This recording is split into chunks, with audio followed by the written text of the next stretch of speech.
Hallelujah.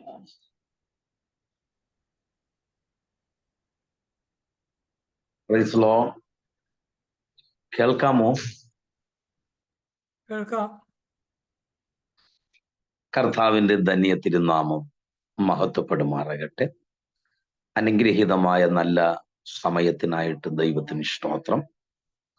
Chicago prayer line എന്ന ഈ അനുഗ്രഹിക്കപ്പെട്ട മീറ്റിംഗിൽ എനിക്കും ദൈവവചനവും കർത്താവിന്റെ സാക്ഷിയുമായി നിങ്ങളുടെ മുമ്പിലായിരിക്കാൻ ലഭിച്ച നല്ല അവസരത്തിനായിട്ട് നന്ദി. ഈ അവസരം ഞാനൊരു ഭാഗ്യ പദവിയായിട്ട് കാണുകയാണ്. പ്രത്യേകാൽ ഈ യോഗം ലീഡ് ചെയ്യുന്ന ബഹുമാന്യ ദൈവദാസൻ സുനിൽ കുമാർ അവരുകൾ ഓർത്ത് ദൈവത്തിന് സ്തോത്രം ചെയ്യുന്നു. ഈ മീറ്റിംഗിൽ എന്നെ പരിചയപ്പെടുത്തുകയും ഞാൻ ക്രിസ്തുവിൽ ഏറെ ബഹുമാനിക്കുന്ന ഒരു ആൻറ്റിയാണ് അന്നമ്മ ജോസ് ആൻറ്റി. ആൻറ്റി ഓർപ്പിച്ചതുപോലെ ചില വർഷങ്ങളായി കർത്താവിന്റെ സന്നിധിയിൽ ഞങ്ങൾക്ക് ആത്മീയ കൂട്ടായ്മയിൽ കൂടി ഹൗസ് ഓഫ് പ്രയർ എന്ന അനുഗ്രഹിക്കപ്പെട്ട പ്രയർ ഗ്രൂപ്പിൽ കൂടി പരിചയപ്പെടുവാൻ ഇടയായി. അന്നു മുതലുള്ള ആ ആത്മീയ ബന്ധം ഇന്നും നിലനിർത്തി പോകുവാൻ ദൈവം സാവകാശം നൽകുന്നു. അതിനുള്ള ബന്ധത്തിൽ എൻ്റെ കർത്താവ് ദൈവവചന ശുശ്രൂഷിക്കുവാൻ തക്കവണ്ണം പ്രിയ ആൻറ്റിയിൽ കൂടി ഈ അവസരം ഒരുക്കപ്പെടുവാൻ ഇടയായല്ലോ. ദൈവ സഹായിക്കട്ടെ. പ്രത്യേകാൽ മനോഹരമായ പാട്ടുകൾ പാടി കർത്താവിനെ മഹത്വപ്പെടുത്തുവാൻ ദൈവം നമ്മെ സഹായിച്ചു. അനുഗ്രഹിക്കപ്പെട്ട നിലയിൽ മധ്യസ്ഥ പ്രാർത്ഥനകളൊക്കെയും നടക്കുവാൻ ഇടയായി തീർന്നല്ലോ. തുടർന്ന് ഈ സമയത്ത് ദൈവവചന ശുശ്രൂഷയ്ക്കായിട്ട് അവസരം ലഭിച്ചിരിക്കുമ്പോൾ ഇന്ന് ഈ സമയം നമുക്ക് ഒരു വാക്യം കുറിവാക്യമായി വായിച്ചുകൊണ്ട് ദൈവവചന ശുശ്രൂഷയിലേക്ക് പ്രവേശിക്കുവാൻ കർത്താവിൽ ശരണപ്പെടുകയാണ്. അതിനാധാരമായി എഫെസ്യർക്ക് എഴുതിയ ലേഖനം 3-ാം അധ്യായം അതിൻ്റെ 20-21 വാക്യം കുറിവാക്യമായിട്ട് വായിച്ചുകൊണ്ട് ദൈവവചനം ശുശ്രൂഷിക്കുവാൻ ഒരുമിച്ച് പങ്കുവയ്ക്കുവാൻ കർത്താവിൽ ശരണപ്പെടുകയാണ്. എഫെസ്യർക്ക് എഴുതിയ ലേഖനം 3-ാം അധ്യായം അതിൻ്റെ 20-21 വാക്യം. എന്നാൽ നാം ചോദിക്കുന്നതിലും നനയ്ക്കുന്നതിലും അത്യന്തം പരമായി ചെയ്യുവാൻ നമ്മിൽ വ്യാപരിക്കുന്ന ശക്തിയാൽ കഴിയുന്നവന് സഭയിലും ക്രിസ്തു യേശുവിലും എന്നേക്കും തലമുറ തലമുറയായും മഹത്വമുണ്ടാകട്ടെ. ആമേൻ. ഈ നല്ല വാക്യത്തിനായിട്ട് ദൈവത്തിന് സ്തോത്രം ചെയ്യുന്നു.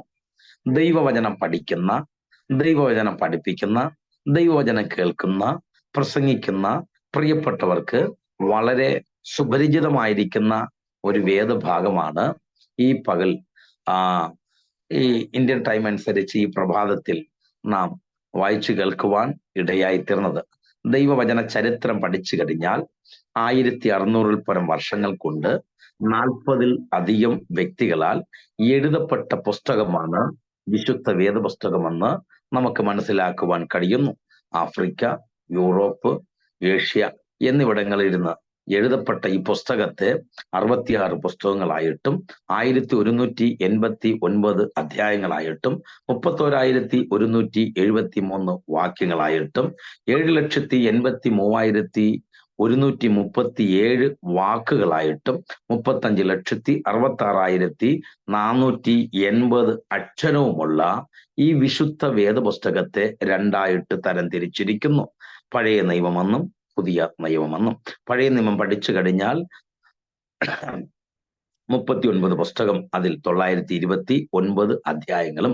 പുതിയ നിയമം പഠിച്ചു കഴിഞ്ഞാൽ 27 പുസ്തകം, അതിൽ 260 അധ്യായങ്ങളും നമുക്ക് കാണുവാൻ കഴിയുന്നു. പഴയ നിയമം 4ആയിട്ട് തരംതിരിച്ചിരിക്കുന്നു, പുതിയ നിയമവും 4ആയിട്ട് തരംതിരിച്ചിരിക്കുന്നു. പഴയ നിയമത്തിൽ ആദ്യത്തെ 5 പുസ്തകത്തെ പഞ്ചഗ്രന്ഥം, ഉൽപ്പത്തി മുതൽ ആവർത്തനം വരെ വരുന്ന 5 പുസ്തകത്തെ പഞ്ചഗ്രന്ഥമെന്നും തുടർന്ന് 12 പുസ്തകത്തെ ചരിത്രമെന്ന് നമുക്ക് കാണുവാൻ കഴിയുന്നു. യോശുവ തൊട്ട് എസ്തേറിന്റെ പുസ്തകം വരെ. തുടർന്ന് 5 പുസ്തകത്തെ കാവ്യ പുസ്തകമെന്ന് നമുക്ക് കാണുവാൻ കഴിയുന്നു. അത് ഇയ്യോബ് തൊട്ട് ഉത്തമഗീതം വരെ. തുടർന്ന് 17 പുസ്തകം അത് പ്രവാചക പുസ്തകമാണ്, പ്രവചന പുസ്തകം. യെശയ്യാവ് തൊട്ട് അത് മലാക്കി വരെ വരുന്ന 17 പുസ്തകം. അതുപോലെ തന്നെ പുതിയ നിയമത്തിലും 4ആയിട്ട് തരംതിരിച്ചിരിക്കുന്നു. ആദ്യത്തെ 4 പുസ്തകത്തെ സുവിശേഷമെന്നും അത് കഴിഞ്ഞ് ഒരു പുസ്തകത്തെ ചരിത്രമെന്നും തുടർന്ന് 21 പുസ്തകത്തെ ലേഖന പുസ്തകങ്ങളെന്നും ഒടുവിലത്തെ പുസ്തകത്തെ വെളിപ്പാട് പുസ്തകമെന്നും നമുക്ക് കാണുവാൻ കഴിയുന്നു. എന്നാൽ ഈ ലേഖന പുസ്തകങ്ങളിൽ ലേഖനങ്ങളുടെ റാണി എന്ന് വേദ പണ്ഡിതന്മാർ വിശേഷിപ്പിക്കുന്ന ഒരു പുസ്തകമാണ് എഫെസ്യർക്ക് എഴുതിയ ലേഖനം. ആകെ 6 അധ്യായവും 155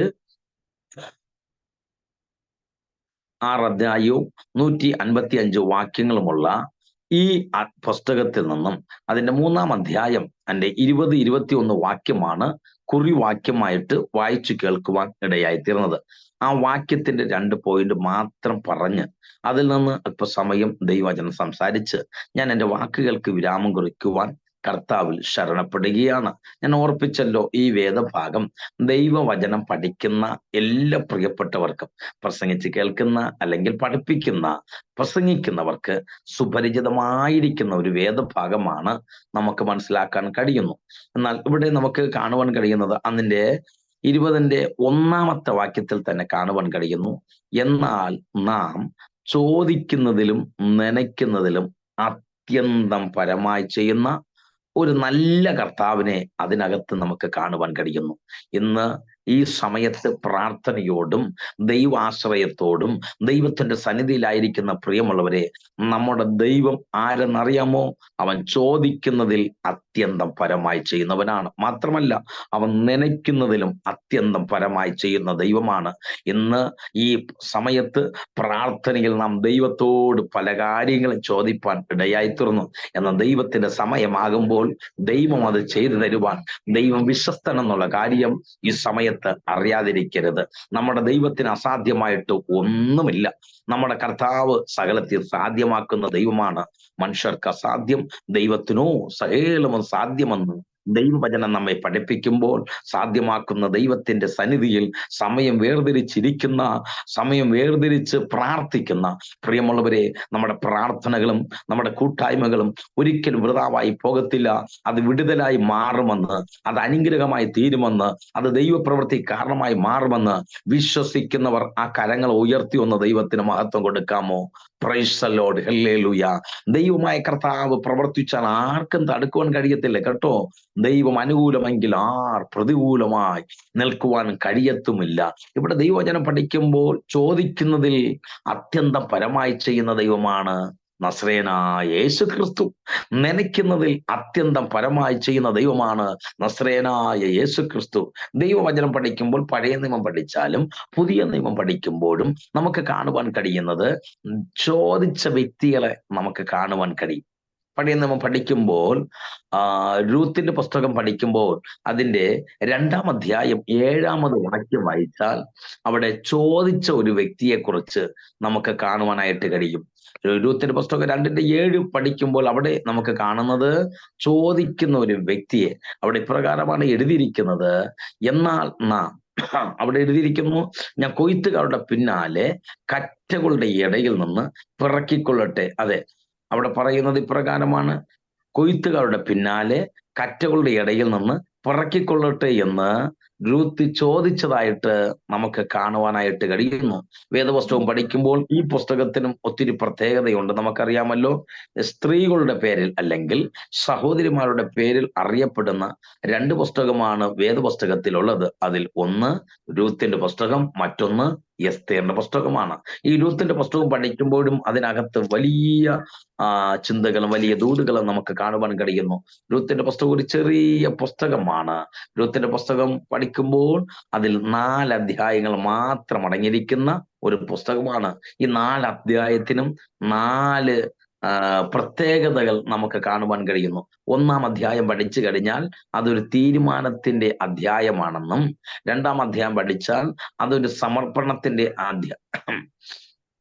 സമർപ്പണത്തിന്റെ അധ്യായമെന്നും, 3-ാം അധ്യായം പഠിക്കുമ്പോൾ അത് ഒരു പ്രാർത്ഥനയുടെ അധ്യായമെന്നും, 4-ാം അധ്യായം പഠിക്കുമ്പോൾ അത് ഒരു പ്രതിഫലത്തിന്റെ അധ്യായമെന്നും നമുക്ക് കാണുവാനായിട്ട് കഴിയുന്നു. അതിന് ഉദാഹരണമാണ് 1-ാം അധ്യായം അതിന്റെ 1-14 മുതൽ വാക്യങ്ങൾ വായിക്കുമ്പോൾ അവിടെ ഒരു തീരുമാനം. നീ പോകുന്നിടത്ത് ഞാൻ പോരും, നീ പാർക്കുന്നിടത്ത് ഞാനും പാർക്കും, നിന്റെ ജനം എന്റെ ജനം, നിന്റെ ദൈവം എന്റെ ദൈവം, നീ മരിച്ചടക്കപ്പെടുന്നിടത്ത് ഞാൻ മരിച്ചടക്കപ്പെടും, മരണത്താലല്ലാതെ ഞാൻ നിന്നെ വിട്ടുപിരിഞ്ഞാൽ യഹോവ തക്കവണ്ണം മതിയോൻ ചെയ്യട്ടെ എന്ന് പറഞ്ഞ് രൂത്ത് നവോമിയോട് പറ്റി നിന്നതായിട്ട് നമുക്ക് കാണുവാൻ കഴിയുന്നു. അത് തീരുമാനത്തിന്റെ ഒരു അധ്യായമാണ്. 2 സമർപ്പണത്തിന്റെ ഒരു അധ്യായമെന്ന് അതിന്റെ 2-ന്റെ 1 മുതൽ വായിക്കുമ്പോൾ നമുക്ക് കാണുവാൻ കഴിയുന്നു. 3-ാം അധ്യായം അതിന്റെ 3-ന്റെ 8-9 വാക്യം വായിക്കുമ്പോൾ അതൊരു പ്രാർത്ഥനയുടെ അധ്യായമെന്ന് കാണുവാൻ കഴിയുന്നു. 4-ന്റെ 10-ാമത് വാക്യം വായിക്കുമ്പോൾ അതൊരു പ്രതിഫലത്തിന്റെ അധ്യായം എന്ന് നമുക്ക് കാണുവാൻ കഴിയുന്നു. ഞാൻ ഇത് പറഞ്ഞതിന്റെ അർത്ഥം എന്തെന്ന് ചോദിച്ചാൽ, അതിനകത്തു നിന്നുള്ള ദൂതം എന്ന് പറഞ്ഞാൽ ഒരു ദൈവ പൈതന്റെ ജീവിതത്തിൽ പ്രതിഫലം ഉണ്ടാകേണ്ടതിന് എവിടെയും പോകേണ്ട ആവശ്യമില്ല. ജീവിതത്തിൽ ഒരു തീരുമാനമുണ്ടെങ്കിൽ, ജീവിതത്തിൽ ഒരു സമർപ്പണമുണ്ടെങ്കിൽ, ജീവിതത്തിൽ പ്രാർത്ഥന ജീവിതമുണ്ടെങ്കിൽ പ്രതിഫലം ഉണ്ടാകും നിശ്ചയം. പ്രത്യാശയ്ക്ക് ഭംഗം വരത്തില്ല എന്നുള്ള കാര്യം ഇന്ന് ഈ സമയം അറിയാതിരിക്കരുത്. പ്രിയമുള്ളവര്, ജീവിതത്തിൽ തീരുമാനത്തോടെ കർത്താവിന് വേണ്ടി തൻ്റെ ഇടത്തോടെ കർത്താവിന് വേണ്ടി നെഞ്ചും നെറ്റിയും കൊടുത്ത് നിൽക്കുവാൻ ഇടയാകുന്നു എങ്കിൽ അവരെ വിടുവിപ്പാൻ യേശു മതിയായവനാണ്. ഏത് പ്രതിസന്ധികളെയും മാറ്റുവാൻ, ഏത് പ്രതികൂലത്തെയും നീക്കുവാൻ, ഏത് പോരാട്ടത്തെയും മാറ്റുവാൻ എൻ്റെ യേശു മതിയായവനാണ്. തീരുമാനത്തോടെ നിന്ന് കഴിഞ്ഞാൽ, സമർപ്പണത്തോടെ നിന്ന് കഴിഞ്ഞാൽ, പ്രാർത്ഥനയോടെ മുമ്പോട്ട് കാഴ്ചപ്പാടുകൾ വെച്ചു കഴിഞ്ഞാൽ അവർക്ക് വേണ്ടി അവൻ അത്ഭുതം ചെയ്യും. കാരണം നമ്മുടെ ദൈവം അത്ഭുതങ്ങളുടെ ദൈവമാണ്. അവൻ അത്ഭുത മന്ത്രിയാണ്, അവൻ വീരനാം ദൈവമാണ്, അവൻ നിത്യപിതാവാണ്, അവൻ സമാധാന പ്രഭുവാണ്, അവൻ ആഴിക്ക് പൂഴി കൊണ്ട് അതിർ കൽപ്പിച്ചവനായ ദൈവമാണ്. അവൻ ഇല്ലാത്തതിനെ ഉള്ളതുപോലെ വിളിച്ചു വരുത്തുവാൻ കഴിവുള്ള നസറേനായ യേശു കർത്താവിന്റെ സന്നിധിയിൽ തീരുമാനത്തോടെ, സമർപ്പണത്തോടെ, പ്രാർത്ഥനയോടെ കടന്നു വരുന്നവർക്ക് പ്രതിഫലം കൊടുക്കുന്ന ഒരു നല്ല കർത്താവാണ് നമ്മുടെ യേശു കർത്താവ്. ആ കർത്താവിന്റെ സന്നിധിയിൽ ഇവിടെ രൂത്തിനെ കുറിച്ച് പറയുന്നത്, രൂത്തിന്റെ പുസ്തകത്തിൽ രൂത്തിനെ കുറിച്ച് നമുക്ക് വ്യാഖ്യാനങ്ങൾ മനസ്സിലാക്കാൻ കഴിയുന്നത്, രൂത്ത് ദൈവസഭയ്ക്ക് നിഴൽ. അതിനകത്ത് ഒരു ബോവസിനെ കാണുവാൻ കഴിയുന്നു. ബോവസ് യേശു ക്രിസ്തുവിന് നിഴൽ. അതിനകത്ത് നവോമിയെ നമുക്ക് കാണുവാൻ കഴിയും. നവോമി പരിശുദ്ധാത്മാവിന് നിഴൽ. നമുക്കറിയാമല്ലോ, വേദപുസ്തകം പഠിക്കുന്നവർക്ക് നന്നായിട്ട് അറിയാം. എലിമലേക്ക് തന്റെ ഭാര്യയായ നവോമി, 2 ആമക്കൾ മഗ്ലോൻ, കില്യോൻ, ഈ കുടുംബം ബത്ലഹേമിൽ പാർത്തു വരുമ്പോൾ അവിടെ ക്ഷാമം വന്നപ്പോൾ അവർ ക്ഷേമമായി ജീവിക്കുവാൻ വേണ്ടി അവർ മോവാബിലേക്ക് കുടിയേറി പാർക്കുവാൻ കടന്നുപോയി. അവിടെ വെച്ച് എലിമലേക്ക് മരണപ്പെടുന്നു. തുടർന്ന് ആ 2 ആമക്കൾ ആ ദേശത്തിലെ സ്ത്രീകളെ വിവാഹം കഴിച്ചു. അവർ 10 വർഷം അവർ പാർക്കുവാൻ ഇടയായി തീർന്നു. അവർ ജീവിച്ച ശേഷം ആ 2 സഹോദരന്മാർ മരണപ്പെടുന്നു. ആ സമയത്ത് ഈ സഹോദരി നവോമി അവൾക്കൊരു അറിവ് ലഭിച്ചു. എന്താണ് അറിവ് കിട്ടിയെന്ന് ചോദിച്ചാൽ, സ്വന്തം ദേശത്തിലെ ആ ക്ഷാമം മാറിയെന്ന്. അവൾ മടങ്ങിപ്പോകുവാൻ തീരുമാനിക്കുമ്പോൾ മരുമക്കളായിരിക്കുന്ന ഓർപ്പയും രൂത്തും കൂടി എന്ത് ചെയ്തു? അവരോട് കൂടെ പോകുവാൻ തുടങ്ങിയാണ്. 2 പേരും 3 പേരും ചേർന്ന് കരയുവാൻ ഇടയായി തീർന്നു. ഓർപ്പ ചുംബിച്ചു പിരിഞ്ഞുപോയി. രൂത്ത് തീരുമാനമെടുത്തു. ആ രൂത്ത് അങ്ങനെ തീരുമാനമെടുത്ത് ഈ നവോമിയോടൊപ്പം ബെത്ലഹേമിൽ കടന്നു വന്നിട്ട് ആ രൂത്ത് നവോമിയോട് പറയുന്നു, എന്നെ കൈക്കൊള്ളുന്ന, എന്നെ സഹായിക്കുന്ന, എന്നെ അംഗീകരിക്കുന്ന ആരാണോ അവരുടെ വയലിൽ ചെന്ന് ഞാൻ കാലാവറക്കുവാൻ പോകുവാൻ വേണ്ടി ആഗ്രഹിക്കുന്നു എന്ന് പറഞ്ഞ് അവൾ കതർ പിറക്കുവാനായിട്ട് അവൾ വയലിൽ ചെല്ലുവാനിടയായി. വയലിൽ വെച്ച് പറഞ്ഞ വാക്കുകളാണ് ഈ രൂത്തിനെ കുറിച്ച് ഭൃത്യന്മാർ പറഞ്ഞ വാക്കുകളാണ് നാം അവിടെ കേൾക്കുവാൻ ഇടയായിത്തീർന്നത്. നമ്മൾ ചിന്ത പക്ഷെ മറന്നു പോകരുത്. നമ്മുടെ ദൈവം ആരെന്നറിയാമോ? ചോദിക്കുന്നതിലും അത്യന്തം പരമായി ചെയ്യുന്ന ദൈവമാണ്. അവൾ ചോദിച്ചത് മറ്റൊന്നുമല്ല. ആ നവോമിയോട് പറഞ്ഞതനുസരിച്ച് അവൾ പോയി. അവൾ ഭാഗ്യവശാൽ ചെന്നിറങ്ങിയ വയൽ ബോവസിന്റെ വയലാണ്. ആ ബോവസിന്റെ വയലിൽ ഇറങ്ങി നിന്ന് അവൾ കൊയ്ത്തുകാരുടെ പിന്നാലെ കറ്റകളുടെ ഇടയിൽ നിന്ന് വീണ് കിടക്കുന്ന കതിർ പിറക്കിക്കൊള്ളട്ടെ എന്ന് അവൾ ചോദിക്കുവാൻ ഇടയായി തീർന്നു. അവർ അതിനെ അനുവദിച്ചു. ഇത് ബോവസ് ചോദിച്ച ആ ചോദ്യത്തിന് ബോവസിന്റെ ഭൃത്യന്മാരിൽ മേലാളായ മനുഷ്യൻ പറഞ്ഞ മറുപടിയാണ് ഇന്ന് പകൽ പറയട്ടെ. പ്രിയമുള്ളവരെ, അവൾ ചോദിച്ചത് വലിയ കാര്യമൊന്നും ചോദിച്ചില്ല. അവൾ വയലല്ല ചോദിച്ചത്. വയലിൽ നിൽക്കുന്ന കൊയ്ത്തുകാർ നിൽക്കുന്ന കൊയ്ത് അവർ കറ്റകൾ കെട്ടി കൊണ്ടുപോകുമ്പോൾ ആ കറ്റകളുടെ ഇടയിൽ നിന്ന് വീണ് കിടക്കുന്ന കതിർ പറക്കട്ടെ എന്നാണ് അവൾ ചോദിച്ചത്. എന്റെ ചിന്താ വിഷയത്തിലേക്ക് സമയത്തിന്റെ പരിമിതി ഉള്ളതുകൊണ്ട് ഞാൻ വേഗത്തിൽ രണ്ട് ചിന്തയും വേഗത്തിൽ പറഞ്ഞ് ഞാൻ പ്രാർത്ഥിക്കാൻ കർത്താവിൽ ശരണപ്പെടുന്നതുകൊണ്ട് ഞാൻ വേഗത്തിൽ പറയട്ടെ. അവിടെ വചനം പറയുന്നത് അവൾ ചോദിച്ചത് വയലിൽ വീണ് കിടക്കുന്ന കതിർ പറക്കട്ടെ എന്നാണ്. എന്നാൽ അവിടെ ദൈവമായ കർത്താവ് അത്ഭുതങ്ങളുടെ ദൈവമായത് കൊണ്ട്, അവൻ ചോദിക്കുന്നതിലും അത്യന്തം പരമായി ചെയ്യുന്ന ദൈവമായത് കൊണ്ട് അവിടെ എന്ത് സംഭവിച്ചെന്നറിയാമോ? പിന്നത്തതിൽ അവൾ ദൈവത്തിൽ ആശ്രയിച്ചു വന്നത് കൊണ്ട്, വചനം പഠിക്കുമ്പോൾ അങ്ങനെ നമുക്ക് കാണുവാൻ കഴിയുന്നു.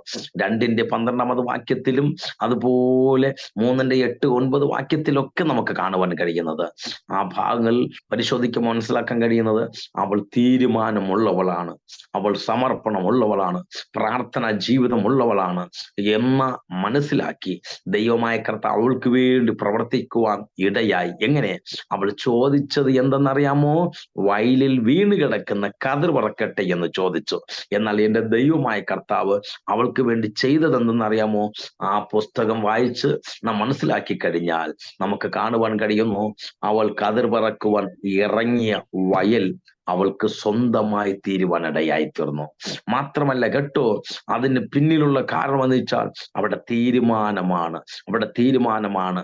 ബോവസിന്റെ വയലിൽ കതിർ പറക്കുവാൻ ഇറങ്ങിയ ആ വയലിൽ അവൾക്ക് സ്വന്തമായി തീരത്തക്കവണ്ണം ഇടയായത് അവളെ ബോവസ് ഏറ്റെടുക്കുവാനിടയായി. ഇന്ന് പകലിൽ പ്രിയമുള്ളവരെ, ഈ പ്രഭാതത്തിൽ അല്ലെങ്കിൽ നിങ്ങൾ രാത്രിയിലായിരിക്കുമ്പോൾ ഞാൻ ഒന്ന് വിളിച്ചു പറയട്ടെ, നല്ല ബോവസ് ആയിരിക്കുന്ന നസ്രായനായ യേശു ക്രിസ്തു നമ്മെ ഏറ്റെടുത്തു കഴിഞ്ഞാൽ, ഒന്നുകൂടി പറയാം, ഈ യേശു ക്രിസ്തുവിനെ സ്വന്തം രക്ഷിതാവായി സ്വീകരിക്കുവാൻ മനസ്സ് വയ്ക്കുന്നവരെ മാനിക്കുന്ന ഒരു ദൈവമാണ് നസ്രായനായ യേശു ക്രിസ്തു. ആ കർത്താവിന്റെ മുമ്പിൽ ആരെല്ലാം അടുത്ത് ചെല്ലുന്നോ അവരെ മാനിക്കും. ഈ സമയത്ത് എൻ്റെ ഒരു ടെസ്റ്റ് മണി കൂടി ഞാൻ ചേർത്ത് പറഞ്ഞു പോകുവാൻ താല്പര്യപ്പെടുകയാണ്. പ്രിയമുള്ളവരെ, എൻ്റെ പിതാവിനും മാതാവിനും ഞങ്ങൾ 4 ആമക്കളാണ്. ഇളയവനായി 4ാമനായി ജനിച്ചവനാണ് ഞാൻ. ഹൈസ്കൂൾ വിദ്യാഭ്യാസം ചെയ്തുകൊണ്ടിരിക്കുമ്പോൾ തന്നെ മദ്യപാനത്തിന് അടിമയായി, കഞ്ചാവിന് അടിമയായി, മദ്യം കച്ചവടക്കാരനായി, ഓടയിൽ ബസ് സ്റ്റാൻഡിൽ കിടന്ന് ജീവിച്ചവനാ. നാട്ടുകാരും വീട്ടുകാരും പറഞ്ഞു, എൻ്റെ പിതാവിന്റെ പേര് പറഞ്ഞിട്ട് പറയും, അവന്റെ ബെൻസന്റെ 4 മക്കളിൽ മൂത്തവർ 3 പേര് രക്ഷപ്പെട്ടാലും 4ാമൻ രക്ഷപ്പെടത്തില്ല. കാരണം അവൻ ലഹരിക്ക് അടിമയാ, അവൻ മദ്യപാനത്തിന് അടിമയാ, അവൻ ചാരായ കച്ചവടക്കാരനാ എന്ന് പറഞ്ഞ് തള്ളുമ്പോൾ പറയട്ടെ, എൻ്റെ മാതാപിതാക്കൾ എൻ്റെ കർത്താവിനെ അറിയുവാൻ ഇടയായി തീർന്നത് നിമിത്തം, എൻ്റെ മാതാവിന്റെ കണ്ണുനീരും പ്രാർത്ഥനയും നിമിത്തം, പ്രിയമുള്ളവരെ പറയട്ടെ, 2002 എൻ്റെ കർത്താവിനെ അറിയുവാൻ ഇടയായി തീർന്നു. ഇന്ന് ഈ സമയത്ത് നിങ്ങളുടെ മുമ്പിൽ ഒരു സുവിശേഷകനായി ഇരുന്നുകൊണ്ട് ദൈവവചനം സംസാരിക്കുമ്പോൾ ഒരു യോഗ്യതയും ഇല്ലാത്ത സ്ഥാനത്ത് എൻ്റെ യേശുവിനോട് ചേർന്ന് നിൽക്കുവാൻ ഇടയായത് കൊണ്ട്, എൻ്റെ യേശുവിന്റെ സന്നിധിയിൽ കടന്നു വരുവാൻ ഇടയായത് കൊണ്ട് ഇന്ന് മാനിക്കപ്പെടുവാൻ, നിങ്ങളുടെ മുമ്പിലും ഒരു ദൈവദാസൻ എന്ന നിലയിൽ ഒരു ബഹുമാനം ലഭിക്കുവാനായിട്ട് ഇടയായതിന്റെ പിന്നിൽ കർത്താവിന്റെ കൃപയാണ്. എൻ്റെ വാക്ക് കേൾക്കുന്ന, എൻ്റെ ശബ്ദം ശ്രദ്ധിക്കുന്ന പ്രിയമുള്ളവരെ, ദൈവസന്നിധി പ്രാർത്ഥിപ്പാൻ നീ തയ്യാറായാൽ നിന്റെ കുടുംബത്തിന്മേൽ അത്ഭുതം പ്രവർത്തിപ്പാൻ യേശു മതിയായവനാണ്. അവൻ ചോദിക്കുന്നതിലും അത്യന്തം പരമായി ചെയ്യുന്ന ദൈവമാണ്. കേൾക്കണമേ, അവളുടെ തീരുമാനമാണ്, നീ പോകുന്നിടത്ത് ഞാനും പോരും, നീ പാർക്കുന്നിടത്ത് ഞാനും പാർക്കും, നിന്റെ ജനം എൻ്റെ ജനം, നിന്റെ ദൈവം എൻ്റെ ദൈവം, നീ മരിച്ചടക്കപ്പെടുന്നിടത്ത് ഞാൻ മരിച്ചടക്കപ്പെടും, മരണത്താൽ അല്ലാതെ ഞാൻ നിന്നെ വിട്ടു വിരിഞ്ഞാൽ യഹോവ തക്കവണ്ണം അധികവും ചെയ്യട്ടെ എന്ന് പറഞ്ഞ് റൂത്ത് നവോമിയോട് പറ്റുന്നു. ഇന്ന് പകൽ ഒരു കാര്യം പറയട്ടെ, നിന്റെ കർത്താവിനോട്, പരിശുദ്ധ ആത്മാവിനോട് നീ ചേർന്ന് നിൽക്കുന്നു എങ്കിൽ ദൈവജനത്തിൽ 91 സങ്കീർത്തനം 14 വാക്യത്തിൽ പറയുന്നത്, അവൻ എന്നോട് പറ്റിയിരിക്കാൽ ഞാൻ അവനെ വിടുവിക്കും, അവന്റെ നാമത്തെ അറിയാൽ ഞാൻ അവനെ ഉയർത്തും. ഇന്ന് പകൽ എത്ര പേർ വിശ്വസിക്കുന്നു? ഞാൻ യേശുവിനോട് ഈ പ്രാർത്ഥനയിൽ, ഈ രാത്രിയിലാകട്ടെ, ഈ പ്രഭാതത്തിലാകട്ടെ, ഞാൻ ദൈവത്തോട് ചേർന്ന് നിൽക്കുന്നത് കൊണ്ട്, പ്രാർത്ഥന ഉറ്റിരിക്കുന്നത് കൊണ്ട്, ആരാധിപ്പൻ ഇടയാകുന്നത് കൊണ്ട്, ചിക്കാഗോ ഈ പ്രയർ ലൈനിൽ കൂടി എന്റെ കർത്താവിന്റെ നാമത്തെ ഉയർത്തുന്നത് കൊണ്ട്, എന്റെ കർത്താവിന്റെ നാമത്തിന് വേണ്ടി അനേക വ്യക്തികൾക്ക് വേണ്ടി പ്രാർത്ഥിക്കുവാൻ, അനേക കുടുംബങ്ങൾക്ക് വേണ്ടി ഇടിവിൽ നിൽക്കുവാൻ ഞാൻ ഇടയാകുന്ന നിമിത്തം എന്നെ ദൈവം മാനിക്കുമെന്ന്, എന്നെ കർത്താവ് അനുഗ്രഹിക്കുമെന്ന് ആത്മാവ് അല്ലെങ്കിൽ ആലോചനയായിട്ട് പറഞ്ഞു കഴിഞ്ഞാൽ ഇന്ന് ഈ സമയത്ത് എത്ര പേര് വിശ്വസിക്കുന്നു? നീ വിശ്വസിച്ച ദൈവത്തിന്റെ മഹത്വം കാണും കുഞ്ഞെ. ഇന്നത്തെ നിന്റെ അവസ്ഥകളെ മാറ്റുവാൻ എന്റെ ദൈവം മതിയായവനാണ്. ഈ രൂത്തിന്റെ ഭാരത്തെ മാറ്റി, രൂത്തിന്റെ അവസ്ഥകളെ മാറ്റി ദൈവം ഉയർത്തുവാൻ ഇടയായെങ്കിൽ ആ കർത്താവിന്റെ കരം കുറുകി പോയിട്ടില്ല. നീ പ്രാർത്ഥിക്കുമ്പോൾ നിന്റെ പ്രാർത്ഥനയുടെ ശബ്ദം കേൾപ്പാൻ കഴിയാതെ വണ്ണം എന്റെ ദൈവത്തിന്റെ ചെവി മന്ദമായി പോയിട്ടില്ലെന്നുള്ള കാര്യം ഈ സമയത്ത് അറിയാതിരിക്കരുത്.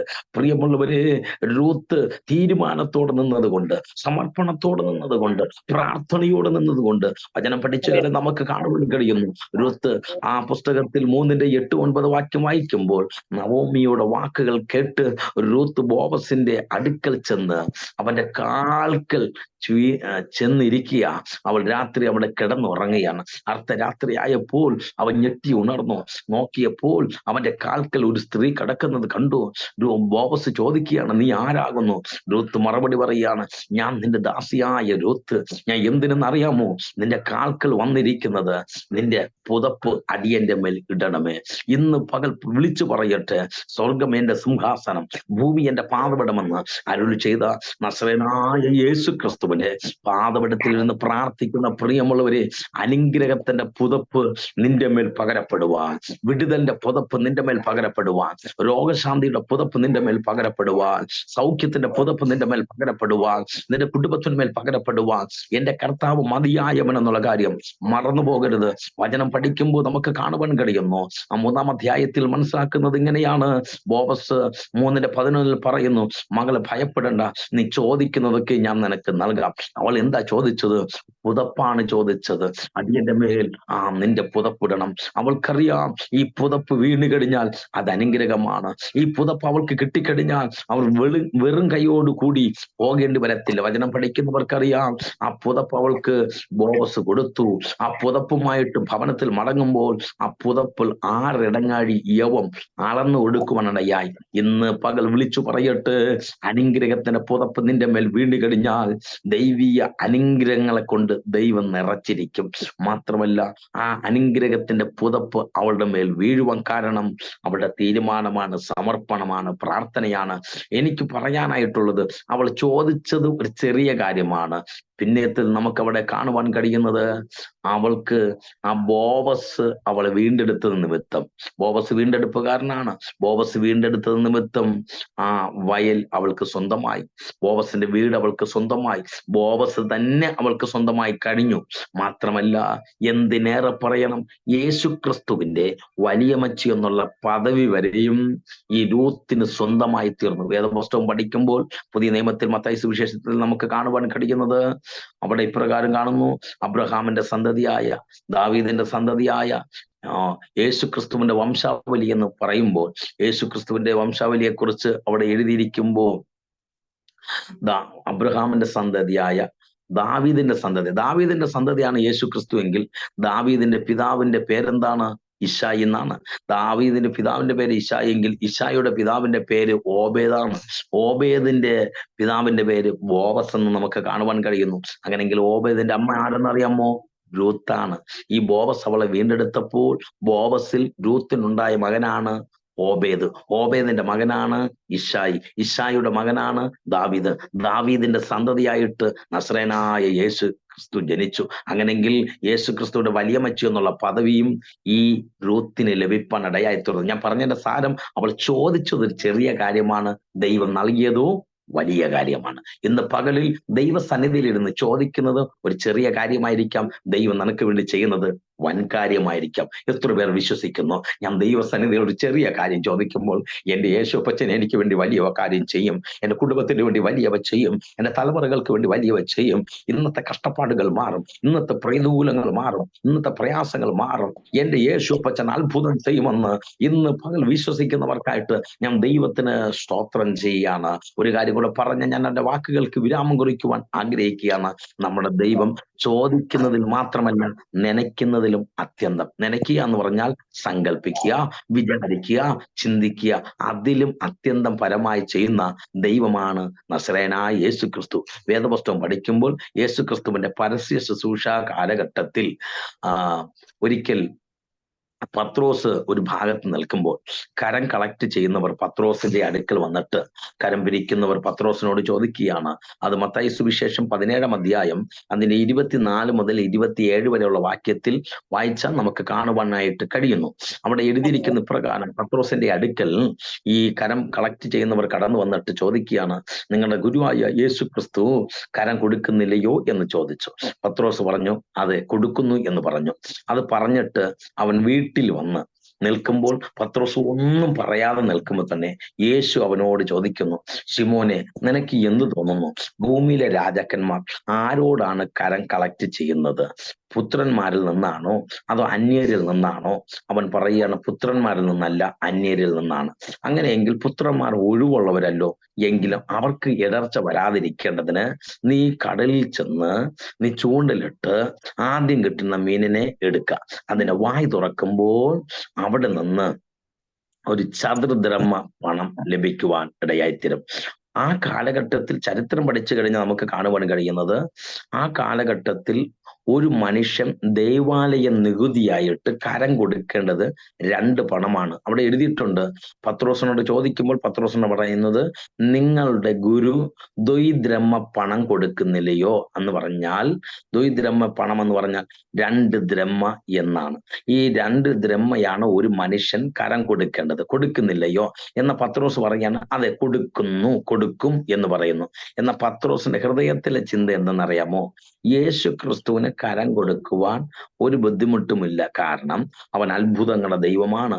അവൻ രോഗികളെ സൗഖ്യമാക്കുവാൻ, ഭൂതങ്ങളെ പുറത്താക്കുവാൻ, മരിച്ചവരെ ഉയർപ്പിക്കുവാൻ, ഇല്ലാത്തതിനെ ഉള്ളതുപോലെ വിളിച്ചു വരുത്തുവാൻ കഴിവുള്ള കർത്താവായ യേശുവിനെ നന്നായിട്ട് അറിയാന്നുള്ളത് കൊണ്ട് പത്രോസ് അവരോട് പറയുകയാണ്, യേശു അത് ചെയ്യുന്നു. എന്ന പത്രോസിന്റെ ഹൃദയത്തിൽ ഒരു ചിന്ത എങ്ങനെയാണ്? യേശുവിന് കരം കൊടുക്കുവാൻ, പണം കൊടുക്കുവാൻ ഒരു ബുദ്ധിമുട്ടുമില്ല. എന്നാൽ എനിക്ക് കരം കൊടുക്കുവാൻ എൻ്റെ കയ്യിലില്ല. എന്നാൽ ആ ഭാരം, ആ ചിന്ത അവനെ ഭരിക്കുമ്പോൾ അവന്റെ ഭാരം ആരോടും അവൻ പറഞ്ഞില്ല. ഇന്ന് പകലിലും പ്രിയമുള്ളവരെ, നമ്മൾ പ്രത്യാശയോടെ മറ്റുള്ളവരുടെ മുമ്പിൽ ചിരിച്ച മുഖത്തോടെ സന്തോഷം നിറഞ്ഞു നിൽക്കുന്ന അവസ്ഥയിൽ നിൽക്കുമ്പോൾ, നമ്മുടെ ഭാരം മറ്റുള്ളവരോട് പറയാതിരിക്കുമ്പോൾ, നമ്മുടെ ഭാരം അറിയുന്ന, നമ്മുടെ വേദന അറിയുന്ന ഒരു നല്ല കർത്താവിന്റെ മുമ്പിലാണ് ഞാൻ നിങ്ങളുമായിരിക്കുന്നു എന്നുള്ള കാര്യം മറന്നു പോകരുത്. ഇന്ന് രാത്രി പറയട്ടെ, ഈ സമയത്ത് പറയട്ടെ, ഈ കർത്താവിന്റെ സന്നിധി ഏൽപ്പിച്ചു കൊടുക്കുക. ഇതാ പത്രോസ് അങ്ങനെ അവൻ നിൽക്കുമ്പോൾ പത്രോസിന്റെ ഹൃദയത്തിലെ വിചാരങ്ങളെ, അവന്റെ നനവുകളെ ദൈവം കണ്ടിട്ട് പത്രോസിനോട് പറയുന്നു, കടലിൽ ചെല്ലുക, ചൂണ്ടലിടുക, ആദ്യം കിട്ടുന്ന മീനിനെ പിടിക്കുക, അതിന്റെ വായി തുറക്കുക. അപ്പോൾ എനിക്ക് കൊടുക്കത്തക്ക വിധത്തിൽ ദ്വൈദ്രഹ്മ അല്ലെങ്കിൽ 2 പണം കിട്ടുമെന്നല്ല പറഞ്ഞത്, എനിക്കും നിനക്കും വേണ്ടി കൊടുക്കത്തക്ക വിധത്തിൽ 4 ദ്രഹ്മ, അതായത് ചതുർദ്രഹ്മ പണം ലഭിക്കും. അത് എടുത്ത് എനിക്കും നിനക്കും വേണ്ടി കൊടുക്ക എന്ന് പറയുന്നതായിട്ട് നമുക്ക് കാണുവാൻ കഴിയുന്നു. ഞാനിത് പറഞ്ഞതിന്റെ സാരം, നമ്മുടെ ദൈവം ചോദിക്കുന്നതിലും അത്യന്തം പരമായി ചെയ്യുന്നവനാണ്. നമ്മൾ നനയ്ക്കുന്നതിലും അത്യന്തം പരമായി ചെയ്യുന്ന ദൈവമാണ്. ഞാൻ എൻ്റെ വാക്കുകൾക്ക് ഇവിടെ വിരാമം കുറിക്കുവാൻ താല്പര്യപ്പെടുമ്പോൾ ഒരു നിമിഷം നിങ്ങൾക്ക് വേണ്ടി പ്രാർത്ഥിക്കുവാൻ കൂടി ഞാൻ ആഗ്രഹിക്കുകയാണ്. പ്രിയമുള്ളവരെ, ഈ നല്ല കർത്താവിന്റെ സന്നിധി ഏൽപ്പിച്ചു കൊടുക്കുമെന്ന് തയ്യാറാണെങ്കിൽ ഇന്ന് രാത്രിയിലും അല്ലെങ്കിൽ ഈ പ്രഭാതത്തിൽ ഞാൻ ഇവിടെ ഇരിക്കുമ്പോൾ ദൈവം നിനക്ക് വേണ്ടി അല്ലെങ്കിൽ നിന്റെ കുടുംബത്തിന് വേണ്ടി ചിലത് പ്രവർത്തിപ്പാൻ മതിയായ ദൈവമാണ്. നമ്മുടെ ദൈവം ചോദിക്കുന്നതിലും അത്യന്തം പരമായി ചെയ്യുവാൻ കഴിവുള്ള ദൈവം, നനയ്ക്കുന്നതിൽ അത്യന്തം പരമായി ചെയ്യുവാൻ കഴിവുള്ള ദൈവം. ആ കർത്താവിന്റെ കരത്തിൽ ഒന്ന് ഏൽപ്പിച്ചു കൊടുക്കുക. ഒരു നിമിഷം എല്ലാ കണ്ണുകളും അടച്ച്, ദൈവമായ കർത്താവെ, ഞാൻ ചോദിക്കുന്നതിലും നനയ്ക്കുന്നതിലും അത്യന്തം പരമായി ചെയ്യുവാൻ അങ്ങ് മതിയായവനാണ്. ഇന്ന് പകൽ ചാട്ടെ ഊടാമ ശാന്തൽ കമാറബസി അത്തുന വൈഡകസി അന്തന ജനാധനാദിക റാഖോന ശാന്തൽ കമാ രഹസ്യാദന വൈഡകസി അന്ധന ജഗത്തുനാദിക രഹസി അസ്തന വൈഡകസ്യാദന. ദൈവശക്തി വ്യാപരിക്കട്ടെ, ദൈവശക്തി വ്യാപരിക്കുകയാണ്. ഉടമന ഹന്തര ജഗൽക്കമന ഹന്തര ജഗസ്യാദന അന്തൽ ജാനകട്ടി അടകൽക്കമന ഘടകതുരി ഘടക ശൈതകരക ജഗന. ഈ സമയത്ത് പരിശുദ്ധാത്മാവ് ചില വ്യക്തികളോട് ആഴമായി ഇടപെടുകയാണ്, ആഴമായി ഇടപെടുകയാണ്. അറകന ഹന്തര ജഗസ്യാദന അന്തന ജഗൽക്കമന റാണമ്മ ചന്ദ്രപ്പൻ എന്ന പേരിൽ കാണപ്പെടുന്ന ആ ആന്റിയോട് പരിശുദ്ധാത്മാവ് ആഴമായി ഇടപെടുന്നു. മകളെ, വിളിച്ച ദൈവം വിശ്വസ്തൻ എന്നുള്ള കാര്യം മറന്നു പോകരുത്. ഉടജാരകാരകസി അന്തന ജഗൽത്തുന ജഗൽക്കമന. ചോദിക്കുന്നതിലും നനയ്ക്കുന്നതിലും അത്യന്തം പരമായി ചെയ്യുന്ന ദൈവത്തിന്റെ കരം കൂടെ ഉണ്ടെന്നുള്ള കാര്യം മറന്നു പോകരുത്. ഇസ്രായേൽ ജനത്തിന്റെ കഷ്ടത ഞാൻ കണ്ടു. ഇസ്രായേൽ ജനത്തിന്റെ നിലവിളി ഞാൻ കേട്ടു. ഇസ്രായേൽ ജനത്തിന്റെ സങ്കടങ്ങളെ ഞാൻ അറിഞ്ഞു. രഹസ്യാദന. മോശ തലയുയർത്തി നോക്കിയപ്പോൾ മുൾപ്പറപ്പ് കത്തുന്നു, അത് വെന്തു പോകുന്നില്ല. ആ വലിയ കാഴ്ച കാണുവാൻ വേണ്ടി അവൻ കയറി ചെല്ലുമ്പോൾ ജഗസ്യാദ ദൈവ ശബ്ദം കേട്ട് അവിടെ നിന്ന് ഇറങ്ങി വരുമ്പോൾ അവൻ ചില ദൗത്യം ഏറ്റെടുത്തുകൊണ്ട് ദൈവത്തിന് വേണ്ടി പ്രയോജനപ്പെട്ടതുപോലെ മകളെ, ദൈവസന്നിധിയിൽ ഈ ദിവസങ്ങളിൽ പ്രാർത്ഥനയിൽ നീ തല ഉയർത്തുന്നു എങ്കിൽ, സമയങ്ങൾ വേർതിരിച്ച് പ്രാർത്ഥിക്കുന്നു എങ്കിൽ, ആദ്യ സ്ഥിതി അല്പമാക്കിയും അന്ത്യസ്ഥിതി അതിമഹത്വമാക്കി മാറ്റുന്ന നാഥന്റെ കരം കൂടെ ഇരുന്ന് ചില പ്രാർത്ഥിക്കുന്ന ചില വിഷയത്തിന്റെ മറുപടികൾ പ്രാപിച്ചെടുക്കുന്ന നാളുകൾ വിദൂരമല്ല എന്ന് ആത്മാവ് ആഴമായി ദൂത് പറയുകയാണ്. രഹസ്യാന്തന. പത്രോസ് കർത്താവിന്റെ മുമ്പിൽ നിൽക്കുമ്പോൾ അവന്റെ ഭാരം, അവന്റെ കാര്യം അവനോട് അറിയിച്ചില്ലെങ്കിലും ആ കർത്താവ് അവന്റെ ഭാരം അറിഞ്ഞ് അവന് വേണ്ടി പ്രവർത്തിച്ചതുപോലെ മകളെ, ഈ ദിവസങ്ങൾ ദൈവസന്നിധിയിൽ പ്രാർത്ഥിക്കുന്ന ചില വിഷയത്തിന്റെ വിടുതലുകൾ പ്രാപിച്ചെടുക്കുന്ന നാളുകൾ മുമ്പിലുണ്ടെന്നുള്ള കാര്യം മറന്നു പോകരുത്. മനുഷ്യനും പിശാചും ഒരുപോലെ വെല്ലുവിളിച്ച മേഖലകളെ ആത്മാവ് ഇടപെടുന്നു. ഇന്ന് വരെ നീ നിന്നതല്ല കേട്ടോ, എന്റെ കർത്താവ് നിന്നെ നിർത്തിയതെന്നുള്ള കാര്യം മറന്നു പോകരുത്. ഒന്നിന് പിറകെ ഒന്നൊന്നാ ശത്രു ചില പ്രതികൂലങ്ങളെ കടത്തിവിട്ടപ്പോഴും അതിന്റെ നടുവിൽ നിർത്തിയ ദൈവത്തിന് പ്രത്യേക പദ്ധതികളുണ്ട്. ഈ ദിവസങ്ങൾ പ്രാർത്ഥിച്ച് മുന്നേറുന്നുവെങ്കിൽ ഒരു യാബോക്ക് കടവിൽ നിന്ന് നീ എന്നെ അനുഗ്രഹിച്ചിട്ടല്ലാതെ ഞാൻ നിന്നെ വിടുകയില്ല എന്ന് പറഞ്ഞ് പ്രാർത്ഥിച്ചതുപോലെ പ്രാർത്ഥനയുടെ മൂർച്ച കൂട്ടുന്നു എങ്കിൽ ആത്മാവ് ഇങ്ങനെ ഇടപെടുന്നുണ്ട്. കുറിച്ചിട്ടോ 2024 രഹസ്യാദന 8ാമത്തെ മാസം രകൽക്കമന ഘടകതുനി 27ാമത്തെ ദിവസം കഴിയുന്നതിന് മുമ്പായിട്ട് പ്രാർത്ഥിക്കുന്ന ഒരു ചില വിഷയത്തിന്റെ മേൽ മറുപടി നൽകിയെന്ന് പറയത്തക്ക വിധത്തിൽ ഇത് യഹോവയാൽ സംഭവിച്ചു, ഞങ്ങളുടെ ദൃഷ്ടിയിൽ ആശ്ചര്യമായിരിക്കുന്നു എന്ന് പറയത്തക്ക വിധത്തിൽ ദൈവത്തിന്റെ പ്രവൃത്തി വെളിപ്പെടുമെന്ന് ആത്മാവ് ഈ സമയത്ത് ആലോചനയാൽ ഉറപ്പിക്കുകയാണ്, ദൂത് കൈമാറുകയാണ്. ഉടമന ഹംബര ജകാരകസ്യാദന. ഈ സമയത്ത് ദൈവകരത്തിൽ ഏൽപ്പിച്ചു കൊടുക്കാൻ ദൈവത്തോട് പ്രാർത്ഥിക്കാം. നമ്മുടെ ദൈവം ചോദിക്കുന്നതിലും നനയ്ക്കുന്നതിലും അത്യന്തം പരമായി ചെയ്യുന്ന ദൈവം. രൂത്ത് ചെറിയ കാര്യം ചോദിച്ചു, ദൈവം അവൾക്ക് വേണ്ടി വലിയ കാര്യം ചെയ്തു. ദൈവമായ കർത്താവിന്റെ സന്നിധിയിൽ ഭാരത്തോടെ വേദനയോടെ പത്രോസ് നിൽക്കുമ്പോൾ അവന്റെ ഹൃദയത്തിലെ നിലവുകളെ അറിഞ്ഞ് ദൈവം അവന് വേണ്ടി അത്യന്തം പരമായി ചെയ്തു. ആ ദൈവത്തിന്റെ കരം കുറുകിപ്പോയിട്ടില്ല. ആ കർത്താവിന്റെ വരവിന് വേണ്ടി ഒരുങ്ങുവാൻ ഈ വചനങ്ങളാൽ ദൈവം നമ്മെ സഹായിക്കട്ടെ. പരിശുദ്ധ പിതാവേ, നല്ല കർത്താവേ, ഇന്ന് ഈ സമയത്ത് അടിയങ്ങൾ കർത്താവേ ചിക്കോവ പ്രയർ ലൈനിൽ കൂടി കർത്താവ് ദൈവവചനം സംസാരിപ്പാൻ ലഭ്യമായ നല്ല അവസരത്തിനായി സ്തോത്രം. അവസരം ഒരുക്കി എല്ലാവരും അനുഗ്രഹിക്കണം, എല്ലാവരും ദൈവം സഹായിക്കണം. മീറ്റിംഗ് പങ്കെടുത്ത് എല്ലാവരും അനുഗ്രഹിക്കുന്നുണ്ട്. സ്തോത്രം. പിതാവിന്റെയും പുത്രന്റെ പരിശുദ്ധാത്മാവിന്റെ നാമത്തിൽ ബ്ലസ് ചെയ്ത് പ്രാർത്ഥിക്കുന്നു, യേശുവിൻ നാമത്തിൽ തന്നെ. ആമേൻ, ആമേൻ.